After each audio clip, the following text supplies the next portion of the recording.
everybody, it's Carol and I'm back with another Wednesday wine review, and this time I have a very special bottle of wine to share with you. I know I say every bottle of wine I review is special, but this one is really the one that started my love affair with the Niagara wine growing region.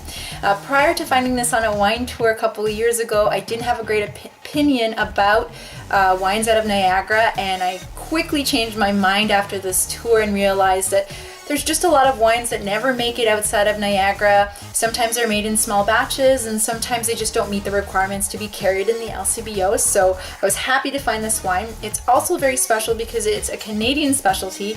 It's an ice wine, and we make about 75% of the world's ice wines here in Canada. It probably has to do with our weather. In order to make ice wine, you actually have to leave the grapes on the vine and let them freeze over. So they actually have to become frozen on the vine, and then they press them, and it produces this beautiful, very sweet, almost syrupy wine. So it's a dessert wine.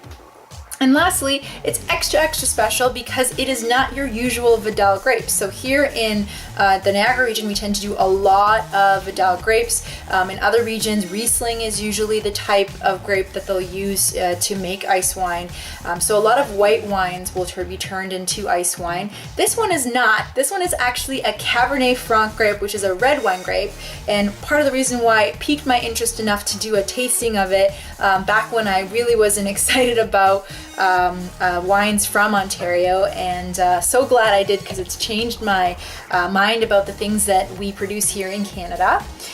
It's from the Jackson Triggs vineyard right in Niagara on the lake. It's the Proprietor's Grand Reserve 2008 Cabernet Franc ice wine, and as you can see, it's definitely not white. It's got red colors to it. In the glass, it's actually really lovely that I opened this today. It's October 1st, and in this glass, it's like a fall day. You get hints of burnished gold as I swirl this around. I'm not sure if you can tell. You get those ruby jewel colors, but also that deep burgundy. Basically anything you'll see, as the leaves are turning in fall, you'll get in this glass, which is super cool. The nose is sweet.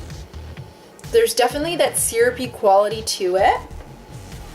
And you get the deeper flavors that you would probably see in a red wine. So here I'm smelling a lot of red fruit, like dark red fruits, maybe along the lines of cranberries or currants. Maybe a bit of fig. Cheers.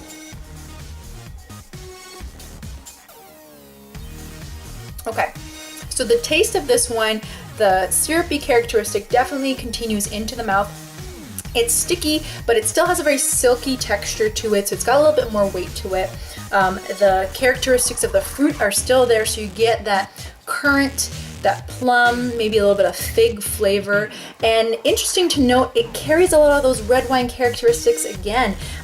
I would say it's even a little bit spicy and peppery, which are usually terms that you use to describe red wine. So really cool ice wine. So glad I picked this up. I haven't had an ice wine like this since. Day of the week. I would say this is definitely a dessert wine. And if I would say it's a Saturday. So I would say pull this out on a Saturday for dessert in the fall. You're not going to regret it. It's just an awesome little wine. And you don't need to have anything with it. If you want to have something with it, a dark chocolate would do, but it can stand on its own. Quality wine out of the Niagara region. And there you have it. I'm going to enjoy the rest of this glass of wine. I hope you guys are falling in love with your glasses of wine tonight. Cheers, salut, happy fall, and have a wonderful Wednesday. Bye.